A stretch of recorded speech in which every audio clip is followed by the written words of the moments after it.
दुनिया भर में आंखों का अंधेरा बढ़ता जा रहा है। मायोपिया एक साइलेंट एपिडेमिक बन चुका है। क्या हम अपनी नजर बचाने के लिए तैयार है? ये आपने भी देखा होगा कि आपके आसपास चश्मे पहनने वाले लोग बहुत बढ़ गए हैं या आप खुद ही पहनते हो। आज से लगभग 50-60 साल पहले ऐसी हालत तो नहीं थी। आप अपने दादाजी से पूछना, वो कहेंगे तब के टाइम में तो ऐसा कुछ नहीं होता था। आखिर ऐसे होने का वजह है क्या, और आप अपने आप को इससे कैसे बचा सकते हैं? मायोपिया एक कॉमन वजह है करेक्टेबल विजन लॉस की, जो कि ठीक किया जा सकता है चश्मों के माध्यम से। और बिना करेक्ट किए मायोपिया दुनिया भर में डिस्टेंस विजन इम्पेयरमेंट का एक लीडिंग कॉज है। अलग अलग स्टडीज दिखाती है कि मायोपिया और हाई मायोपिया का प्रेवलेंस रीजन और एथनिक ग्रुप्स के बीच वेरी करती है। मतलब अलग अलग जगह के लोगों को अलग अलग तरीके का मायोपिया है।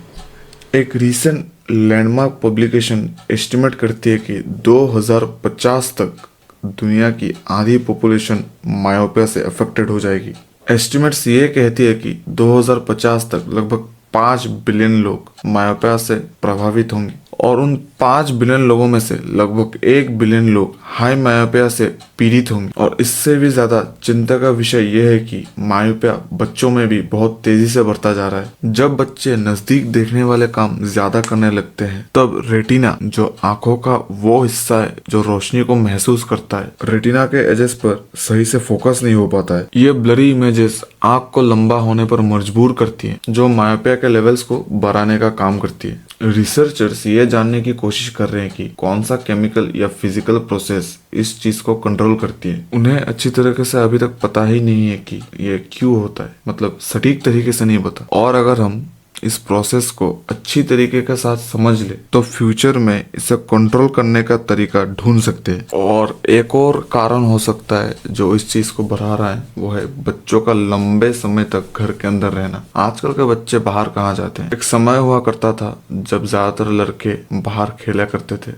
और लड़कियां भी, पर आजकल के लड़के या लड़कियां सिर्फ मोबाइल फोन से चिपके रहते हैं। और स्टडीज ने ये दिखाया है कि जो बच्चे सिग्निफिकेंट टाइम आउटडोर एक्टिविटीज में इन्वॉल्व रहते हैं, उनमें मायोपिया होने के चांसेस दूसरे बच्चे से बहुत ज्यादा कम हो जाती है। जीन्स भी मायोपिया में एक इम्पोर्टेंट रोल अदा करती है। जिन बच्चों के माँ बाप या फिर उनमें से कोई एक भी नियर साइटेड है, तो उनमें मायोपिया होने के चांसेस बहुत ज्यादा बढ़ जाते हैं। और देखिए, जीन्स अकेला कारण नहीं हो सकता, क्योंकि 1970 से पहले अमेरिका में सिर्फ 25% लोगों पर ही मायोपिया का प्रभाव था, लेकिन सिर्फ 30 साल बाद ये नंबर बढ़कर 42% हो चुका है। ये सिर्फ जीन्स के कारण तो नहीं हो सकता। ये तो तय है कि मायोपिया सिर्फ जेनेटिक्स की वजह से नहीं बढ़ रहा है, वातावरण में ऐसा कुछ तो है जो मायोपिया को बहुत एक्सट्रीम लेवल्स तक पुश कर रहा है। और हम पता है इस चीज को उन देश में ज्यादा देख रहे हैं जहाँ पे फॉर्मल एजुकेशन स्ट्रांग है, जैसे फर्स्ट वर्ल्ड कंट्रीज, जहाँ पे लगभग हर बच्चे स्कूल जाते हैं, सारे बच्चे पास बैठ के पढ़ते हैं, चाहे वो स्क्रीन के माध्यम से हो या फिर किताबों के, क्योंकि देख तो वो सामने ही रहे। और जो बच्चे थोड़ा बहुत भी एक एवरेज बच्चे से ज्यादा समय आउटडोर एक्टिविटीज में व्यतीत करते हैं, तो उनमें मायोपिया का प्रभाव बहुत ज्यादा कम देखा गया है। और आपको लग रहा होगा कि ये कारण से भी हो सकता है क्योंकि डाटा रिकॉर्डिंग बहुत ज्यादा स्ट्रांग हो गया है। पहले तो इन सब चीजों का ट्रैक नहीं रखा जाता था, पर अब ज्यादा रखा जा रहा है। पर नहीं, फिर भी इस बायसेस को अगर हम हटा दें, फिर भी मायोपिया पहले से बहुत ज्यादा बढ़ चुका है। और इस बढ़ती मायोपिया के कारण बहुत सारी रिस्क फैक्टर्स भी बढ़ने लगे हैं, जैसे कि retinal detachment.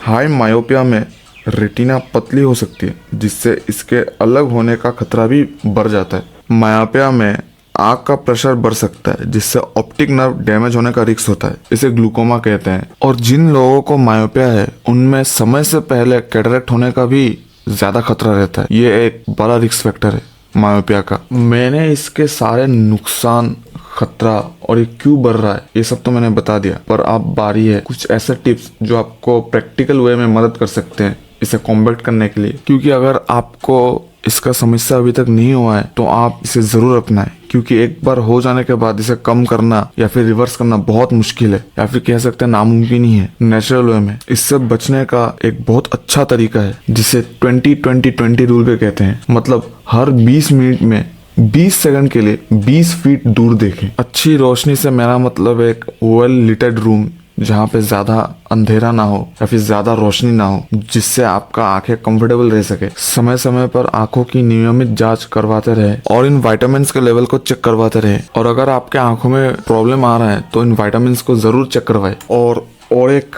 Simple yet effective tip ये है कि बाहर जाए, आउटडोर एक्टिविटीज़ में समय व्यतीत करे, सनलाइट ले, जिससे आपके आंखों के अंदर जो मांसपेशियां है, आंखों का जो मसल्स है वो स्ट्रांग बना रहे और फोकस करने में कोई प्रॉब्लम ना हो। और अगर आपको लगता है कि आपका आंखों का समस्या बढ़ता जा रहा है तो डॉक्टर से सलाह मशवरा जरूर करें, ताकि भविष्य में आपको प्रॉब्लम ना दे पाए। और एकेडमिक परफॉर्मेंस में भी मायोपिया का क्लियर कट प्रभाव पड़ता है। बहुत सारे कैरियर पाथ्स उनके लिए बंद हो जाते हैं सिर्फ मायोपिया का कारण। बहुत बच्चों का सपना रहता है कि वो डिफेंस में जाए, पर आंखों के प्रॉब्लम के कारण वो मेडिकल में रिजेक्ट हो जाते हैं। और एकेडमिक परफॉर्मेंस में भी इसका इम्पैक्ट पड़ता है, क्योंकि बहुत लोग पढ़ाई में फोकस नहीं कर पाते हैं, सिर दुखता है मायोपिया की वजह से। और मायोपिया के बहुत सारे इकोनॉमिक इम्पैक्ट्स भी हैं। इसके डायरेक्ट और बहुत सारे इनडायरेक्ट कॉस्ट भी हैं। डायरेक्ट कॉस्ट जैसे मेडिसिन, ट्रीटमेंट और डायग्नोस्टिक, ये सब इन चीज़ों में शामिल हो जाते हैं। लोगों को छुट्टी लेके डॉक्टर के पास जाना पड़ता है अपने आंखों का ट्रीटमेंट करवाने के लिए।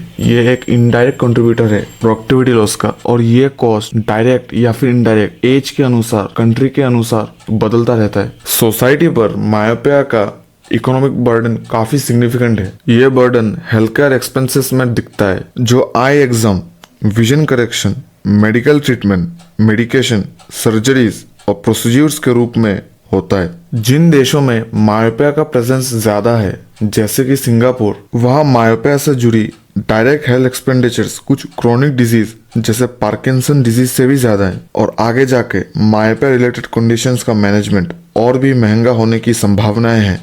सिर्फ हेल्थ एक्सपेंसेस ही नहीं, बल्कि प्रोडक्टिविटी लॉस भी एक बड़ा इशू है। एस्टिमेट्स के अनुसार 2019 में सिवियर विजुअल इम्पेयरमेंट और ब्लाइंडनेस ड्यू टू मायोपिया के वजह से productivity loss 19.5 billion US dollar तक पहुंच गया था। और 2050 तक ये 229.3 बिलियन अमेरिकन डॉलर तक बढ़ने की संभावनाएं है। ये एक बढ़ता समस्या है जो दिन भर दिन अधिक से अधिक लोगों को अपने चुंगल में फंसाता जा रहा है। एंड आई एम श्योर कि आप ये वीडियो देखने के बाद सतर्क हो जाएंगे और अपने आप का और परिवार का ख्याल रखेंगे और इन टिप्स का इस्तेमाल करेंगे, ताकि आप प्रैक्टिकल वे में मायोपिया को रोक सके, या अगर रोक भी ना पाए तो एटलीस्ट डिले कर पाए। और इसी के साथ वीडियो का एंड आ गया है। मैं चाहता हूँ कि आप इस वीडियो को लाइक करें, शेयर करें, सब्सक्राइब करें, अपने थॉट्स कमेंट बॉक्स में नीचे बताएं और नए नए आइडियाज़ हमको दे, ताकि हम ऐसे ही एंटरटेनिंग वीडियो, एजुकेशनल वीडियो आपके सामने प्रस्तुत कर पाए। तब तक के लिए बाय बाय।